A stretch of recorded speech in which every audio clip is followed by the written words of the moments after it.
정말 하나님의 자녀로 행복하게 사시고, 그리고 그게 표정으로, 여러분의 태도로, 여러분의 삶의 모습으로 나타나서 그게 누군가에게 또 전염이 되는, 전파되는 그런 역사가 있기를 소원합니다.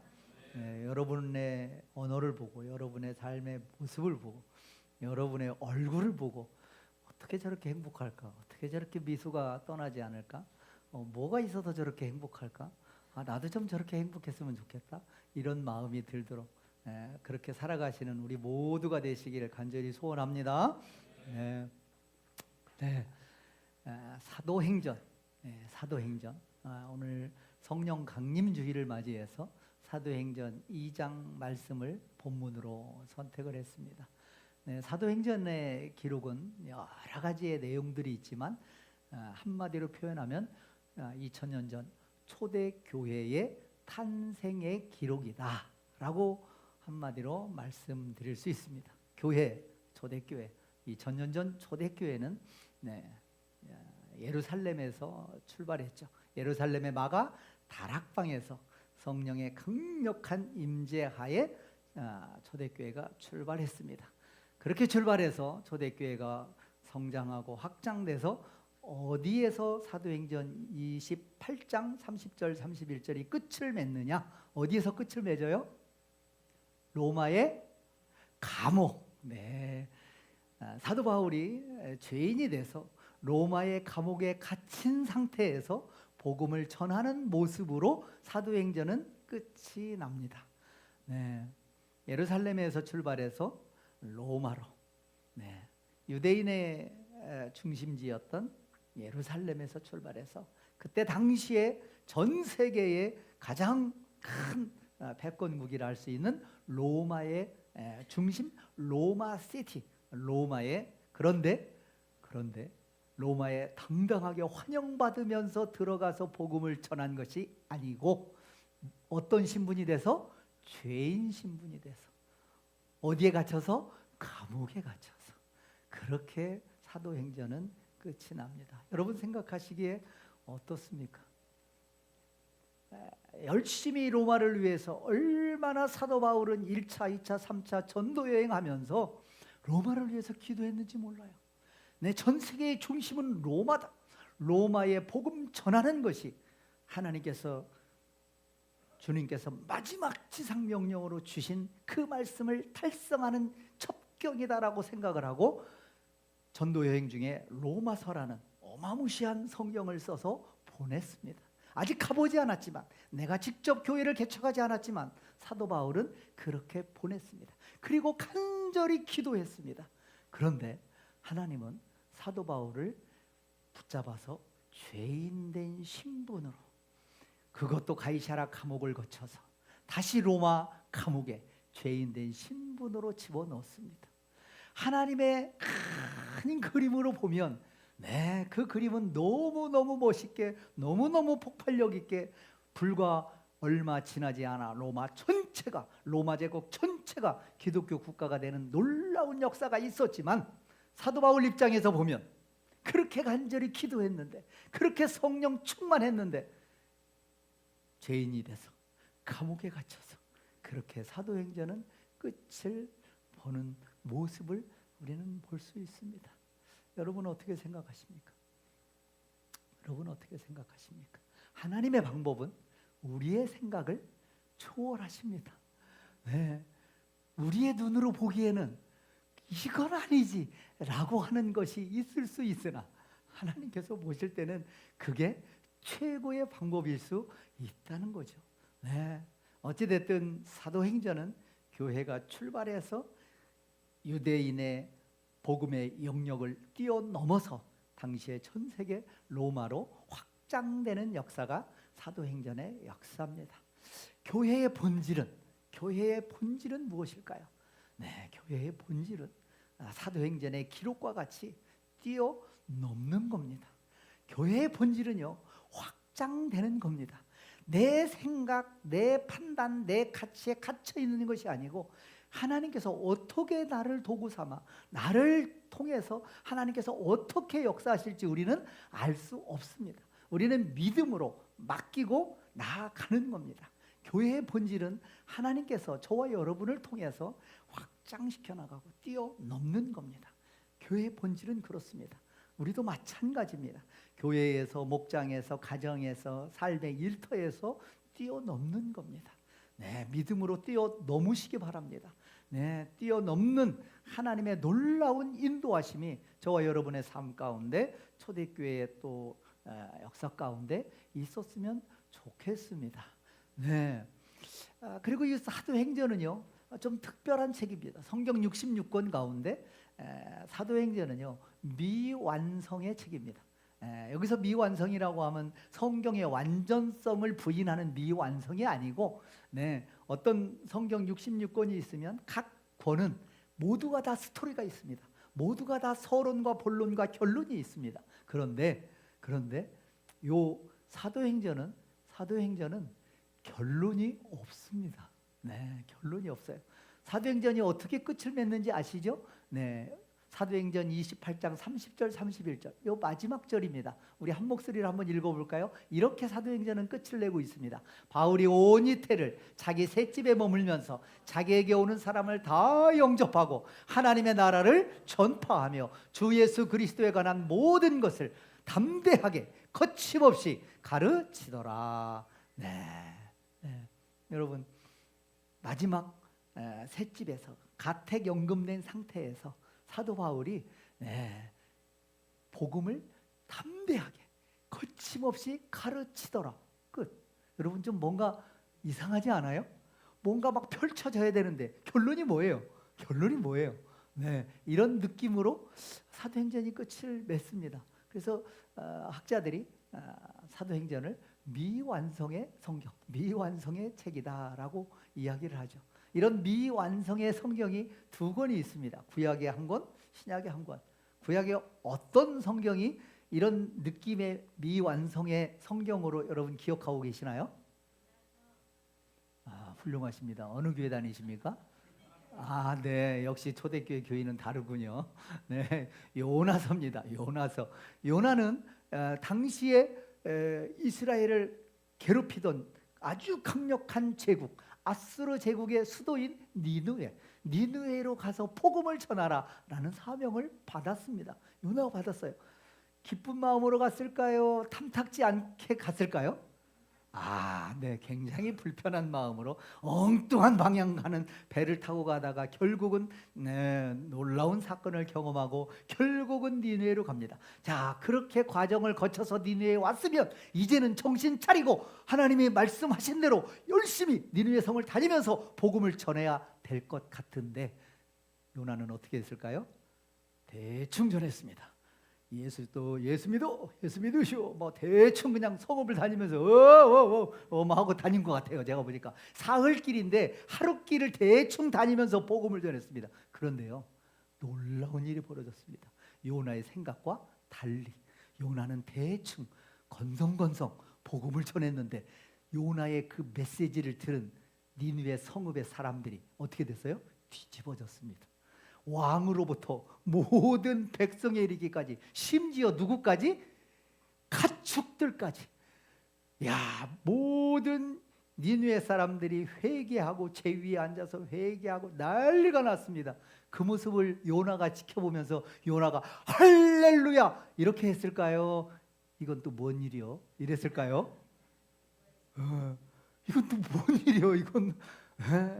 그래서 그런 니느웨 회개하고 돌이키는 니느웨 사람들을 바라보면서 요나는 굉장히 불편했습니다. 그래서 불평불만하기 시작합니다. 성읍을 나왔습니다. 성읍이 바라보이는 곳에 자리를 잡고 앉았습니다. 그러면서 하나님을 향해 불평불만합니다. 그런데 그때 하나님께서 박농쿨을 자라게 해서, 그때 당시 얼마나 뜨거웠겠어요. 박농쿨이 자라더니 순식간에 하루 만에 자라더니 요나를 싹 덮어줍니다. 뜨거운 태양볕 아래 그 박농쿨로 인해서 우와 천국이네 하면서 아마 성읍을 바라봤을 겁니다.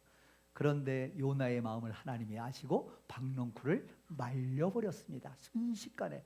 그러니까 요나가 불평불만을 막 쏟아냅니다. 그때 하나님이 요나에게 불평불만을 쏟아내는 요나에게 한 말씀 하시죠. 너는 잠깐 동안 자랐다가 사라지는 이 박넝쿨 때문에 고마워하고 박넝쿨 때문에 불평불만하느냐? 이곳에는, 니느웨 성에는 하나님을 알지 못하는 12만 명이 있다. 뭐가 뭔지 모르는 12만 명이 있다. 그들을 내가 불쌍히 여기지 않겠느냐? 이렇게 하나님이 질문하고 요나서 끝, 이렇게 됩니다. 네, 요나서의 결론이 뭐예요? 요나서의 결론이 뭐예요? 우리는 알고 있죠. 물론 요나가 하나님의 그 질문에 하나님의 뜻을 깨닫고 전적으로 돌이키고 그곳에서 자기의 선교적 사명을 죽음으로 끝까지 감당하다가 그는 그곳에 전승에 의하면 아스로 니느웨 근처에 묻혔습니다. 저와 여러분 다 하나님의 뜻을 따라 그건 요나뿐만이 아니라 저와 여러분 모두가 하나님의 뜻을 따라 사는 삶을 살아간다라는 보이지 않는 결론이 요나서의 결론이 저와 여러분의 삶을 통해서 이루어지는 것이죠. 오늘 사도행전 마찬가지입니다. 사도행전 세상적으로 보기에 세상적인 스토리로 보기에는 뭔가 미완성입니다. 열심히 감옥에서 셋집에서 자기에게 오는 모든 사람에게 담대하게 가감없이 열심히 복음을 전했다. 끝. 그러면 그 이유는 뭘까요? 사도행전은 이렇게 28장에서 끝이 나지만 하나님은 저와 여러분을 통해서 사도행전 29장이 저와 여러분을 통해서 완성되기를 하나님은 간절히 기대하고 계신 겁니다. 저와 여러분이 하나님께서 허락하신 삶을 이 땅에서 살아가면서 저와 여러분은 사도행전 29장을 써야 됩니다. 목사인 구제서만의 사도행전 29장이 있을 것이고 여러분만의 사도행전 29장이 있을 겁니다. 여러분은 어떤 사도행전 29장을 기록하시겠습니까? 하나님 앞에 섰을 때 하나님 저의 29장의 사도행전입니다라고 여러분이 하나님 앞에 고할 사도행전의 내용은 어떤 내용이 될 건가요? 어떤 내용으로 현재 여러분의 삶을 써내려가고 계십니까? 사도행전에는 많은 사람들의 복음의 선교적 삶이 나와 있지만 사도 바울의 삶이 가장 많이 포함이 되어 있죠. 사도 바울이 주님을 만나기 전에는, 주님을 몰랐을 때는 주님은 스데반을 잡아 죽이고 그게 당연하다고 생각했고 곳곳을 다니면서 복음 전하는 자들을 핍박했던 사도 바울, 다메섹 도상에서 주님을 만났습니다. 뜨겁게 주님을 만났습니다. 주님을 만난 즉시 그는 전도자가 되었습니다. 그리고 놀라운 1차, 2차, 3차 전도 여행의 기록이 사도행전에 나와 있는 것이죠. 그리고 죄인의 신부로 감옥에 갇힌 상태에서도 그의 사명은, 그의 시선은 오직 하나님 바라보며 주님 주신 그 사명을 믿음으로 감당했던 사도 바울. 저와 여러분이 써내려가야 될 사도행전 29장은 지금 여러분은 어디쯤 어떻게 써내려가고 계십니까? 멋진 사도행전 29장을 저와 여러분이, 초대교회가 저와 여러분이 처한 장소에서, 일터에서 아름답게 멋지게 사도행전 29장을 다 써내려가시는 저와 여러분 되시기를 간절히 소원합니다. 그런데 사도행전의 1장부터 28장까지의 기록은 차마 눈뜨고는 눈물 없이는 읽을 수 없는 기록이 사실은 사도행전의 기록입니다. 사도행전의 기록이 그렇습니다. 그런데 그 많은 고난과 역경을 어떻게 이겨내며 사도행전 28장의 역사를 기록을 했을까요? 그것은 오직 성령 하나님이 인도하셨기 때문입니다. 오늘 본문 사도행전 2장 1절에서 4절이죠. 우리 한 목소리로 함께 봉독합니다. 오순절날이 이미 이름에 그들이 다 같이 한 곳에 모였더니 호련히 하늘로부터 급하고 강한 바람 같은 소리가 있어 그들이 앉은 온 집에 가득하며 마치 불의 혀처럼 갈라지는 것들이 그들에게 보여 각 사람 위에 하나씩 임하여 있더니 그들이 다 성령의 충만함을 받고 성령이 말하게 하심을 따라 다른 언어들로 말하기를 시작하니라. 아멘. 아멘. 네, 사도행전 2장 1절에서 4절 말씀이었습니다. 이렇게 시작합니다. 오순절날이 이름에. 네, 오순절날. 네, 오순절. 오순절은 여러분이 다 아시다시피 오순, 다섯오, 순은 열을 뜻합니다. 그죠? 우리가 달력을 할 때 초순, 중순, 상순 10개씩을 찍어서 순을 얘기하잖아요. 그러니까 오순은 며칠이에요? 50일. 네, 50일. 50일이 지났다는 얘기입니다. 기점이 어디예요? 어디로부터? 6월절로부터.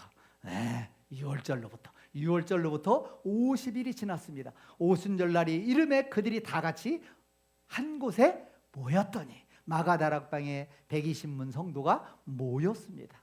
네, 6월절 예수님께서 십자가에 못 박혀 돌아가셨죠. 십자가에 못 박혀 돌아가시는 주님을 바라보며 제자들은 어땠을까요? 네, 너무너무 낙심이 되고 상심이 돼서 다 뿔뿔이 흩어졌습니다. 그래서 엠마오로 가고 갈릴리로 가고 다 흩어졌습니다. 그랬던 그들이 다시 한 곳에 모였습니다. 어떻게 그렇게 변화가 됐을까요? 그 사이에 무슨 일이 있었기에? 저와 여러분이 잘 알다시피 예수님께서 부활하셨습니다. 부활하셔서 제자들과 며칠 계셨어요? 40일 동안 부활하신 주님을 제자들은 몇 번 만났을까요? 그래요? 어떻게 아셔요? 그때 당시에 갔다 오셨나? 뭐 몇 번인지는 알 수는 없습니다. 알 수는 없으나 성경의 기록에는 한 10여 번 나옵니다. 근데 실제로는 10여 번일까? 뭐 그건 모르겠어요. 성경이 모든 걸 막 기록한 건 아니니까 필요한 것만 기록했기 때문에 어찌 됐든 40일 동안 수십 번을 주님과 만났습니다. 십자가에 분명히 죽으셨던 주님께서 다 물과 피를 다 쏟아내고 완전히 비참하게 돌아가셨던 그 주님께서 부활하셨습니다. 그리고 부활하신 주님을 만난 거예요. 한 번 만났으면 의심할 수 있습니다. 두 번 만났어요. 또 그래도 의심할 수 있습니다. 세 번 만났어요. 그래도 의심할 수 있습니다. 계속 만났습니다. 10번, 열 몇 번 만났습니다. 제자들 마음속에 어떤 생각이 들었을까요? 이야, 주님은 정말 부활하셨구나. 그리고 이렇게 예배드리고 있는데 순식간에 문을 다 걸어 잠갔는데 순식간에 나타나셔서 말씀하십니다. 그리고 같이 초반을 나누기도 합니다. 그 주님을, 부활하신 주님을, 이야, 이건 또 뭐야? 제자들은 너무너무 놀라운 40일 동안 어쩌면 신기하기도 하고 어쩌면 두렵기도 하고 어쩌면 놀랍기도 한 40일간 주님과 동행한 그들. 그리고 이제 부활 승천하신 후에 이제 약 한 10여일간의 오순절까지 10여일간의 그 기간 동안 그들은 마가다락방에 모여 기도했습니다. 그들이 그렇게 로마의 어떤 박해와 종교 지도자들의 박해를 두려워하지 않고 이렇게 모일 수 있었던 것은 그들이 부활하신 주님을 만났기 때문입니다. 여러분, 저와 여러분이 이 땅에 살면서 정말 어떤 상황에서도 굴하지 아니하고 떳떳하게 당당하게 멋지게 굴복하지 않고 신앙생활을 잘 감당할 수 있는 건 부활하신 주님을 만나면 되는 겁니다. 여러분, 부활하신 주님을 만나셨습니까? 부활하신 주님을 만나면 뭐한 것이다? 끝난 것이다. 부활하신 주님을 만나면 끝난 것이다. 네, 부활하신 주님을 저와 여러분이 전인격적으로 삶을 통해서 만났다면 끝난 겁니다. 이 세상에 무엇이 두렵습니까? 무엇이 걱정됩니까? 무슨 염려가 있습니까? 부활하신 주님을 만나면 인생뿐만 아니라 영원의 시간 동안 우리는 보장받은 하나님의 자녀로서의 멋진 이 땅에서의 삶, 영원한 천국에서의 삶이 보장되는데 무엇을 두려워하겠습니까? 두려워할 것이 있다, 없다? 없다. 두려워할 것 없는 저와 여러분 되시기를 간절히 소원합니다. 네, 오순절은 구약에 나올까요? 안 나올까요? 네, 구약에 나오지 않습니다. 오순절은 신약에 등장합니다. 그렇다면 구약의 오순절, 신약에 등장하는 오순절의 유래가 되는 절기가 뭐예요? 네, 7 뭐요? 77절. 네, 그렇습니다. 77절입니다. 77절.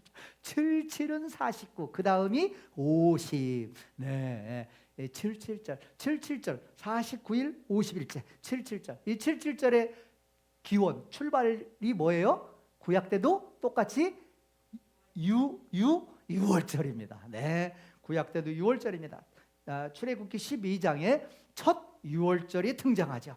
첫 6월절이 등장합니다. 죽음의 사자가 온 애굽 땅에 그 지역에 있는 모든 것의 첫 번째 난 것은 동물이든 사람이든 다 죽이는 그 역사 가운데 어린 양을 잡아 문설주의 인방에 발랐을 때 죽음이 바이패스, 우회하는 역사를 통해서 그들은 구원받았습니다. 그러나 구원받았을 뿐입니다. 구원받은 그들이 어떻게 살아야 될지, 어디를 기준 삼아 살아야 될지 알 수 있어요, 없어요? 알 수 없죠. 그래서 하나님께서 그들을 광야 가운데 이끌어내신 겁니다. 그리고 시내산에서 하나님과 이스라엘 백성들이 언약을 체결하죠. 네, 어찌됐든 그 77절은 나중에 가나안 땅에 들어가서 첫 번째 결실을 하나님께 드린 그 77절입니다. 그래서 맥추절이라고도 하는 거예요. 그 77절 맥추절의 기원, 광야 생활 40년 가운데 77절 맥추절의 기원이 뭐냐면 바로 시내산에서 하나님의 율법을, 말씀을 받은 날입니다. 네, 받은 날이에요. 네, 그들이 율법을 받아서, 하나님의 말씀을 받아서 구원받은 백성이 도대체 어떻게 이 땅에서 삶을 살아가야 되는지 삶의 기준, 삶의 방식을 제시한 것이 바로 율법, 하나님의 말씀인 거예요.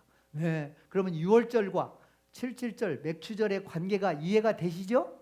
네, 구약은 6월절, 첫 6월절로부터 구원받은 그들이 하나님의 말씀을 받아서 어떻게 살아왔느냐를 기록한 것이 구약 전체라고 말할 수 있습니다. 그러면 신약은 예수님께서 얼마 전에 마지막 6월절에 친히 어린 양이 되셔서 하늘 지성소에 오르셔서 십자가에 못 박혀 돌아가셨습니다. 이제는 수천 년 동안 1500년 동안 지속된 번제를 이제는 다시 드릴 필요가 없는 거죠. 주님께서 친히 영원한 번제물이 되셨기에 우리의 죄사함을, 우리의 구원을 주님께서 단번에 해결하셨습니다. 그게 마지막 6월절입니다. 구원은 성취가 됐습니다. 그러나 구원받은 하나님의 자녀가 된 백성들이 어떻게 살아야 될지 아직은 막막한 상황 가운데 바로 오순절날 성령의 강림 사건으로 말미암아 그들은 이제 삶의 방향이 어떻게 살아야 되는지 하나님의 성령의 인도함 받아서 살아야 되는 그들의 삶의 좌표를 정할 수가 있었던 것이죠. 네, 구약도 신약도 6월절로부터 77절 맥추절, 신약은 6월절로부터 성령 강림절, 네, 오순절. 그래서 한마디로 오순절의 역사를 표현하면 율법에서 성령으로, 네, 율법에서 성령으로. 구약 시대 때는 하나님의 말씀을 어디에다 기록했어요? 돌판에. 그래서 돌판에. 그러나 성령의 강림으로. 성령이 어디에 거하셔요? 저와 여러분의 마음 가운데. 네. 그리고 구약의 77절 맥추절 때는 땅의 소산으로 하나님께 영광 돌렸습니다. 열매를 드린 거예요. 그러면 오순절 날은요, 사도행전 2장에 의하면 성령 강림이 있었고 베드로가 성령 충만하여 복음을 전했을 때 몇 명이 돌이키는 역사가 있었어요? 3,000명이 돌이키는 역사가 있었습니다. 3,000명의 영혼을 하나님께 올려드린 겁니다. 네. 그래서 구약시대 때는 열매로 하나님께 영광을 돌려드렸다면 신약시대 오순절 성령이 임한 이 시대의 열매는 뭐다? 영혼이다. 생명이다. 그게 신약시대 저와 여러분을 통해서 오순절 성령 강림, 성령 충만의 역사를 통한 저와 여러분을 통한 열매, 하나님께서 맺기를 원하시는 것은 바로 무엇이다? 생명이다, 영혼이다 라는 것을 우리는 꼭 기억해야 될 줄 믿습니다. 네, 사도행전은요 30년의 역사입니다. 예수님께서 십자가에 못 박혀 돌아가신 그때로부터 로마 폐화재가 있었던 AD 64년의 기록까지 약 30여 년의 역사가 기록되어 있습니다. 이 사도행전은요 신약 가운데 어디에 기록이 되어 있어요? 마태마가 누가 요한복음 복음서 바로 뒤에, 그리고 그 뒤에 나오는 로마서 갈라디아서 이 교리를 다루는 부분보다 뒤에 앞에 있습니다. 복음을 들은, 생명의 복음을 들은 제자들은 사도행전 액트 움직이는 겁니다. 네, 저와 여러분이 가슴에 뜨거움이 있으십니까? 저와 여러분이 예수를 영접하고 나는 하나님의 자녀된 성령의 충만함을 받아 뜨거움이 있으십니까? 그러면요 따지는 것이 아니라 우리에게는 뭐가 필요한 거예요? 액츠가 필요한 겁니다. 우리는 행전이 필요한 겁니다. 우리에게는 행동이 필요한 겁니다. 그런 삶을 살아내는 것이 먼저입니다. 그리고 그 다음에 교리와 신학적인 이런 것들은 신앙생활 하면서 뜨겁게 주님을 만나 살아 움직이는, 살아 역사하는 그런 삶을 살아내면서 그렇게 가는 것이죠. 그래서 사도행전은 사복음서 바로 뒤에 있는 겁니다. 저와 여러분 마찬가지입니다. 그런 삶을 살아가시는 저와 여러분 되길 간절히 소원합니다. 아까 말씀드렸다시피 30여 년의 사도행전의 이 역사는요 고난과 박해와 갈등의 역사였습니다. 누구와 누구 간의 갈등과 대립이었어요? 바로 종교 지도자들, 바리새인, 사두개인, 서기관들, 율법, 그 사내들인 공의회로 명명되는 그들과 예수님의 제자들 간의 대립입니다. 제사장 나라를 고집하는 그들과 예수님의 이 땅에 오심으로 말미암아 이 땅에 임한 하나님 나라, 그 대립이 사도행전 30년의 역사다라고 볼 수 있습니다. 그 역사를 그래도 그 어려운 가운데 고난 가운데 끌고 가신 것은 오직 성령님의 이끄심이 있었기에 가능하다. 저와 여러분이 이 땅에 살아가면서 얼마나 힘이 드십니까? 얼마나 힘들어요. 그럼에도 불구하고 저와 여러분이 살아갈 수 있는 원동력은 뭐다? 성령님이다. 성령님이다. 성령님께 의지하고 성령님의 인도하심 받아서 우리가 살아간다면 넉넉히 이길 수 있는 줄 믿으시기 바랍니다. 믿으시기 바랍니다. 사도행전 30년의 역사는요 사도행전 교회 시작 2장 성령 강림을 통해서 폭발적으로 교회가 성장합니다. 그러니까 기존 종교 지도자들이 얼마나 시샘하고 질투했겠어요. 그래서 2차 사내들인 공의의 재판을 엽니다. 그래서 사도들을 다시는 그렇게 전하지 말라고 경고합니다. 그럼에도 불구하고 그들은 멈출 수 없습니다. 그래서 예수는 그리스도, 예수는 그리스도라고 그는 가는 곳마다 끊임없이 쉬지 않고 담대하게 가감없이 복음을 전했던 겁니다. 그러니까 이번에는 또 3차 4차 재판, 그 공의회가 사내들인 공의회에 열려서 제자들을 또 처벌합니다. 능욕합니다. 곤장을 칩니다. 그럼에도 불구하고 또 계속 전하니까 이번에는 스데반을 잡아서 돌로 쳐 죽여버립니다.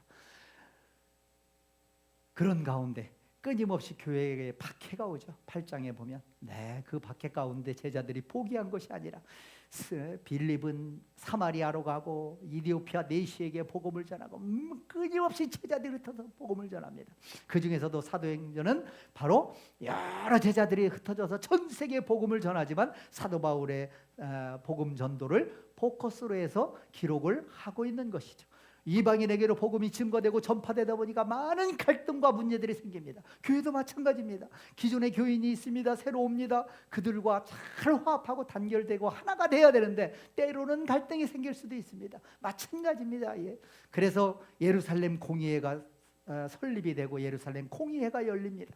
이방인들이 할례를 받는 게 맞느냐 안 맞느냐, 율법을 지키는 게 맞느냐, 이걸 가지고 끊임없이 유대인 그리스도인과 이방인 그리스도 간에 갈등하는 거예요. 그게 사도행전 15장에 낸 겁니다. 그리고 그럼에도 불구하고 사도 바울은 끊임없이 복음을 전하다가 결국은 잡힙니다. 그게 이제 5차 재판이죠. 자, 재판을 통해서 결국 그는 가이사랴 감옥에 2년 갇히가 있다가 다시 로마로 감옥에 갇히게 되는 역사가 사도행전 전체의 역사입니다. 그 가운데 오직 성령의 역사로 말미암아 이게 가능했다. 네, 오순절 성령 강림은 주님께서 예언하시고 약속하신 내용입니다. 요한복음 3장 17절에 하나님이 그 아들을 보내셨죠. 성부 하나님이 성자 하나님 예수님을 보내셨습니다. 그리고 부활하신 주님께서 요한복음 16장 7절에 보니까 내가 떠나가지 아니하면 보혜사가 너희에게로 오시지 아니할 것이요 가면 내가 그를 너희에게로 보내리니. 네, 성부 하나님 성자 예수님을 보냈고 성자 예수님이 다시 성령님을 우리에게로 보내셨습니다.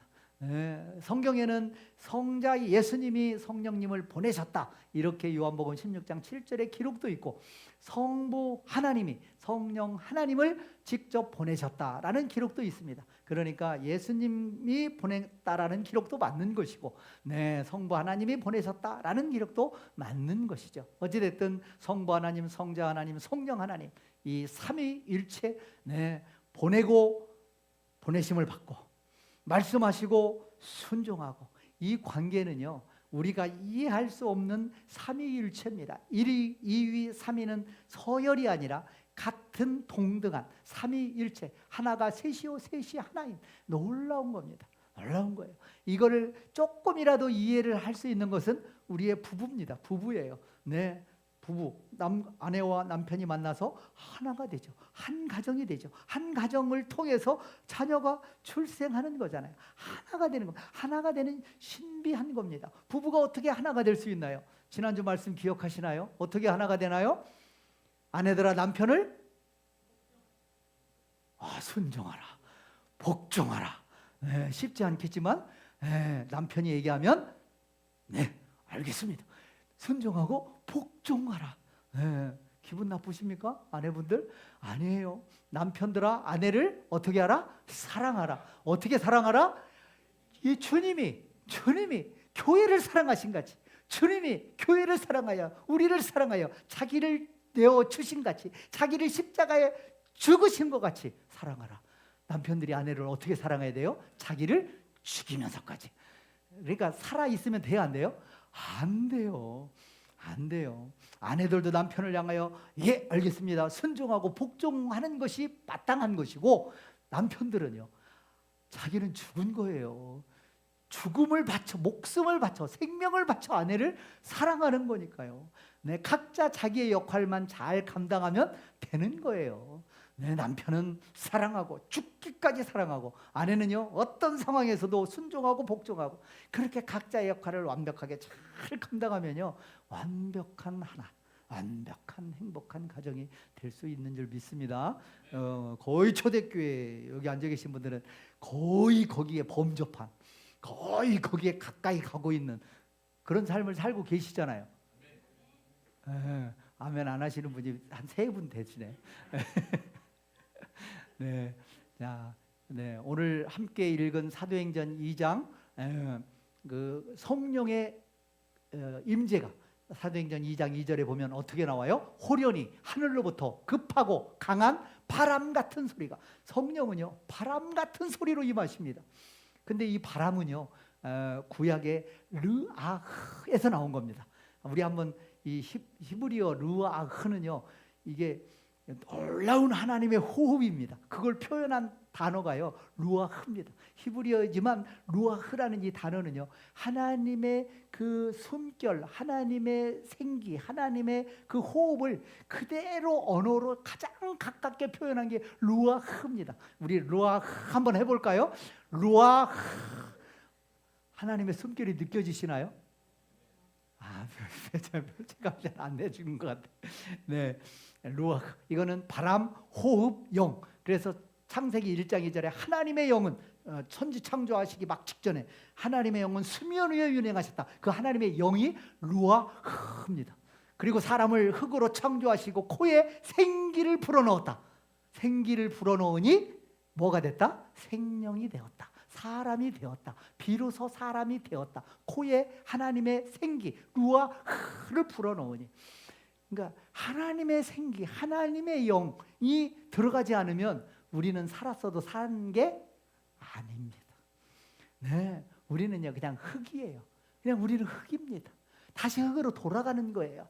그 안에 하나님의 영이 임재할 때 생명인 것이지 하나님의 생기가 떠나면 살아있어도 그 영혼이 살아있어도 산 게 아닌 게 되는 겁니다. 네, 우리는 그게 루아흐입니다.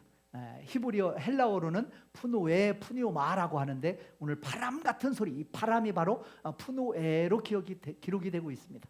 부활하신 주님께서 제자들에게 나타나셔서 요한복음 20장 20절에 이렇게 말씀하시죠. 저희를 향하여 숨을 내쉬며 성령을 받으라. 주님께서 그렇게 말씀하셨습니다. 여러분, 주님의 그 숨결이 제자들에게 나타나서 숨을 내쉬면서 성령을 받으라라는 주님의 음성, 주님의 호흡이 여러분 말씀을 들을 때에 여러분의 귀에 들려주십니까? 여러분 말씀을 들을 때 저건 목사가 찌꺼리는 소리가 아니고 하나님의 이 시간에 목사를 통해서 주시는 하나님의 말씀으로 여러분 받으십니까? 말씀으로 받는 자에게 복이 있는 겁니다. 복이 있는 거예요. 여러분 하나님의 숨결을, 하나님의 그 호흡을 느끼시길 바랍니다. 말씀을 들을 때 성령은 어떻게 역사하시느냐? 하늘로부터 급하고 강한 바람 같은 소리로 임합니다. 말씀으로 임한다는 얘기예요. 듣는 말씀으로 임하는 겁니다. 여러분 믿음은요 들음에서 나는 겁니다. 말씀을 들을 때에 우리의 믿음은 자라게 되어 있는 겁니다. 말씀이 저와 여러분의 삶 가운데, 생각 가운데, 마음 가운데 가득 차서 풍성할 때 우리는요 성령 충만한 놀라운 삶을 살아갈 수 있는 겁니다. 네, 하나님의 숨결, 예수님의 숨결, 하나님의 호흡을 말씀을 들을 때에 느끼시고 전율하시는 저와 여러분 되기를 간절히 소원합니다. 네. 두 번째 사도행전 2장 3절 오늘 본문 말씀에 보니까 성령의 충만한, 성령은 어떻게 임해요? 불의 혀처럼 갈라지는 것들이 그들에게 보여 각 사람의 하나씩 성령이 임합니다. 불의 혀처럼. 네, 말씀을 들은 거는요 어디로 전달되어져야 되냐면 입으로 전달되어져야 됩니다. 입으로 전달되어져야, 혀로 전달되어져야 됩니다. 혀의 기능은요, 입의 기능은 말하는 것도 있지만 혀에 먹는 기능도 있지만 혀는요 전적으로 언어, 말하는 데 있습니다. 네, 잠언 18장 21절에 보니까 죽고 사는 것이 어디에 달려 있어요? 혀의 힘에 달려 있습니다. 네, 엄청난 영적인 파워, 스피리추얼 파워는 어디를 통해서 나오느냐? 혀를 통해서 나오는 겁니다. 저와 여러분의 말을 통해서 나오는 겁니다. 여러분 저와 여러분의 말도요 누군가를 죽이기도 하고 누군가를 살리기도 하는 겁니다. 여러분 어떤 말을 하며 이 땅에서 사시겠습니까? 죽이는 말을 하며 사시겠습니까? 살리는 말을 하시며 사시겠습니까? 하나님의 말씀으로 누군가를 살리고 누군가를 세우는 그런 말씀으로, 그런 언어를 구사하면서 살아가시는 저와 여러분 되길 간절히 소원합니다. 야고보서 3장 2절에 보니까요 만일 말에 실수가 없는 자라면 어떤 사람이요? 온전한 사람이라고 얘기하고 있습니다. 온전한 사람이라고요. 네, 그렇습니다.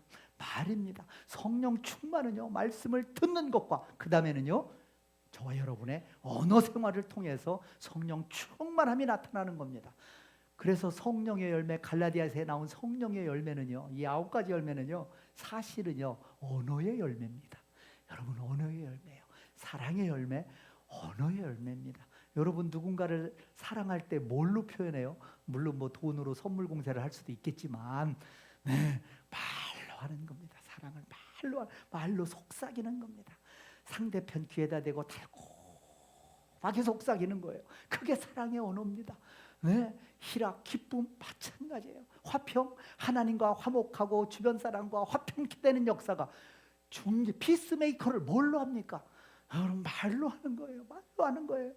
긍정적인 얘기를 하고 장점을 주로 얘기하고 해서 하나 되게 하고요 연합하게 하는 겁니다. 뭘로요? 말로 하는 거예요. 말로 하는 거예요. 오래 참음입니다. 성령의 오래 참음. 뭘 참는 거예요? 말을 참는 겁니다. 성질이 이빠에 올라와도 말을 다듬으면 됩니다. 샷업 마우스. 성령 충만은요 그런 상황에서요 샷업 마우스예요. 여러분 화나면요 샷업 마우스 하세요. 아 진짜입니다. 네, 여기까지 올라와도요 옛날 거, 어제 거, 작년 거, 10년 전 거, 20년 거 막 기억나가지고 막 쏟아 부어야 해요. 그때뿐이에요. 그때 기분 그거 뒷수습하기는 더 힘들어요. 네, 참는 겁니다. 참 성령 충만은요 언어를 통해서 나타나는 겁니다. 친절하고, 뭐가 친절한 거예요? 말이 친절한 거예요. 말이 친절한 거예요. 네, 말이 친절합니다. 착하고 충성하고 온유하고 절제하고, 뭘 절제하는? 언어입니다. 언어. 성령 충만은요, 언어를 통해서 역사하십니다. 네, 언어를 아름답게 구사하면요, 그 사람의 인격이 보이잖아요. 눈에 이렇게 보이잖아요. 참 아름다운 사람이, 참 성령 충만하다, 참 하나님의 자녀다, 참 진짜 그리스도인이다, 보이잖아요. 그려지잖아요.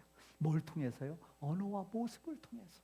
네, 성령 충만은요, 말씀을 듣고 그 충만한 말씀을, 네, 우리가 말로 한 겁니다. 그리고 마지막으로, 네, 오늘 사도행전 2장 4절에 보니까 그들이 다 성령의 충만함을 받아 성령이 말하게 하심을 따라 무엇으로? 다른 언어들로 말하기를 시작하니라. 네, 다른 언어들, 방언을 얘기하는 겁니다. 네, 여기에서 방언은 외국어입니다. Foreign language예요. 네, 외국어입니다. 네, 사도행전 2장 9절에 그 내용이 나오죠. 바데, 메데, 아시아, 애굽, 로마 그 주변에 있었던 수많은 사람이 오순절을 맞이해서 다 모여듭니다. 수십 년, 수백 년 동안 흩어져 있었기에 그들이 제대로 된 히브리어를 못하는 사람이 굉장히 많았겠죠. 그때 각 언어로 말합니다. 각 언어로. 이 사람들이 준비된 사람들이 아니에요. 그런 언어를 훈련받은 사람이 아니에요. 성령 충만한 역사가 있으니까 그들이 방언을 합니다. 외국어를 막 얘기한 거예요. 그러니까 각 언어로 된 그 하나님의 큰일, 복음을 그들이 말하는 것을, 제자들이 말하는 것을 그들이 들었다라고 얘기하고 있습니다. 네, 성령 충만은요, 말하는 내 입장이 아니라 복음을 듣는 상대방의 입장, 상대방이 잘 들을 수 있는 언어로 하나님께서 말하게 한 겁니다. 여러분, 성령 충만한 사람은요, 내 주장을 하지 않습니다. 내 입장에서 말하지 않습니다. 상대방 입장에서, 복음을 전하는 입장에서, 복음을 받아들일 사람의 입장에 사는 겁니다. 그게 성령 충만의 정신입니다. 여러분, 성령 충만한 사람은요, 내 걸 주장하는 게 아니라 상대방을 이해하고 상대방 입장에서 공감하고 들어주고 받아주는 겁니다. 그게 성령 충만한 사람들의 모습입니다. 사도행전 1장, 2장 1절에서 4절까지의 이 말씀이, 그 정신이, 성령 충만의 정신이 이렇게 표현이 된 거다라고 말할 수 있는 겁니다. 네, 또 오순절 이 성령 충만해서 각기 다른 방언으로 외국 사람들이 다 알아들었던 사건은 바로 창세기 11장의 회복이기도 합니다. 창세기 11장은 사람이 죄를 범함으로, 하나님께 도전하고 하나님께 죄를 범함으로 하나님께서 강제로 그들을 흩어버리셨잖아요. 그래서 다 서로 언어가 통하지 않게 만들어버린 겁니다. 그런데 주님께서 십자가상에서 십자가에 못 박혀 돌아가시고 오순절 성령 강림 사건으로 각 애국에 흩어져 있던 사람들이 각기 다른 언어를 사용함에도 불구하고 성령 충만한 은혜가 임했을 때 제자들이 서로 각기 다른 언어로 말하게 함에 따라 그들이 다 들을 수 있었던 것이죠. 복음을 이해할 수 있었습니다. 예수를 영접할 수 있었던 거예요. 그래서 사도행전 2장 41절에 보니까 그날 베드로의 설교를 듣고 죽게 돌아온 자가, 세례받은 자가 무려 몇 명이었더라? 3,000이나 되었더라라고 기록하고 있는 것입니다. 오순절 성령 강림의 성령 충만의 역사는요, 하나 되게 하는 역사인 것이죠. 네, 어떻게 할 것인가? 네, 초대교회 성령 충만한 삶을 따라서 우리는 살아가야 될 줄 믿습니다. 요한복음 14장 26절 보혜사 곧 아버지께서 내 이름으로 보내실 성령, 그가 너희에게 모든 것을 가르치시고 모든 것을 생각나게 하리라. 예, 우리는요 담대하게 선포하면 됩니다. 무엇을 말할까 걱정하지 마셔요. 다른 사람들에게 복음을 전할 때, 전도지를 줄 때 걱정하지 마셔요. 네, 하나님께서, 성령께서 역사하실 겁니다. 진리의 성령이 오시면 그가 너희를 모든 진리 가운데로 인도하시리니, 저와 여러분을 진리 가운데 인도하시는 성령 하나님을 의뢰하고 나아가시길 바랍니다. 네, 사도의 가르침을 받아 성령 충만한 제자들은요 사도의 가르침을 받았습니다. 서로 교제했습니다. 떡을 뗐습니다. 기도하기에 힘썼어요. 그게 사도행전 2장 42절의 기록입니다. 그리고 사도행전 5장 42절에 보니까 성령 충만한 그들의 삶은 날마다 성전에 있든지 집에 있든지 교회에 있든지 일터에 있든지 직장에 있든지 친구를 만나든지 어디에 있든지 뭐하기를 힘썼다? 예수는 그리스도라고 가르치고 전도하기를 그치지 아니하였다라고 기록하고 있습니다. 네, 저와 여러분이 이제 사도행전 29장을 써내려갈 때가 됐습니다. 아니 이미 써내려가고 계십니다. 멋지게 사도행전 29장을 써내려 갑시다. 하나님 앞에 섰을 때 잘하였다 잘하였다 착하고 충성된 종아, 이런 소리를 저와 여러분이 들을 수 있어야 되지 않겠습니까? 어떻게 사도행전 29장을 채우겠습니까? 두 가지입니다. 하나는요, 내가 예수의 성품과 삶으로 변화되는 겁니다. 쉽게 얘기하면 내가 성화되는 거예요. 어제보다 오늘 조금 나아져야 됩니다. 오늘보다 내일 좀 나아져야 됩니다. 어제 욕을 3마디 했다면 오늘 2마디만 하고 내일은 1마디만 하고 이렇게 변해가는 겁니다. 내 성질 이빠이 냈던 거를 적당히 내고 그 다음에는 조금 더 줄이고 조금 더 자제하고 변화되는 겁니다. 우리가 성화되는 거예요. 우리의 삶의 목표는 하나님 앞에서 성화입니다. 그게 우리에게 주어진, 하나님이 이 땅에 주신 우리의 미션 첫 번째입니다. 두 번째 미션은요, 전도하는 거예요. 아까 오순절에 열매가 뭐라고 그랬어요? 구약 때는 땅의 열매를 하나님께 바쳤지만 신약의 열매는 영혼입니다. 전도하는, 선교하는 일에, 여러분 전도와 선교하는 일에 저와 여러분의 마음을 모으시기 바랍니다. 전도하는 일에, 선교하는 일에요, 숟가락 얹으셔요. 가다가 손가락 딱 귀에 봐서요, 저기 전도하는 자들 숟가락 가서 얼른 얹으시라니까요. 가다가 아이스크림이라도 사 먹으라고 아이스크림 하나 사서 주고요, 목이 마른 음료수라도 하나 사서 주고요, 숟가락 얹으셔요. 그것도 안 되면요, 기도하셔요. 야, 오늘 전도부 토요일날 이 뜨거운 날에 월계역 가서 전도하는 날에다 참여하기 어렵잖아요. 그러면 기도하셔요. 오늘 하나님 전도한답니다. 우리 전도부서 전도할 때 놀라운 역사가 있게 하여 주옵소서. 어제 그렇게 전도했는데 우리 저기 오셨잖아요. 한 분이 오셔서 오늘 같이 예배 드리잖아요. 오시잖아요. 숟가락을 누군가가 얹었어요. 어제 분명히 내가 보니까. 숟가락 얹으셔요. 전도하고 선교하는 일이에요. 숟가락 얹으셔요. 네, 사람이 많고 적고 관계없습니다. 우리가 4개월 동안 했잖아요. 4개월 동안 했는데 오셨잖아요. 한 영혼이, 한 생명이 온 천하보다 귀한 줄 믿습니다. 하나님께서요, 한 영혼의 가치는요, 온 천하보다 더합니다. 그러니까 우리가 1년 내내에서 한 명 와도 우리가 낙심할 필요가 있다 없다? 없다, 없다. 우리의 기준으로 보는 것이 아니라 하나님의 기준으로 우리는 보고 우리는 전도하고 선교하는 일에, 그런 사도행전 29장을 저와 여러분이 멋지게 써내려 가시길 간절히 소원합니다. 기도하겠습니다. 오늘 함께 나눈 말씀 기억하며 하나님 앞에 기도로 나아가겠습니다.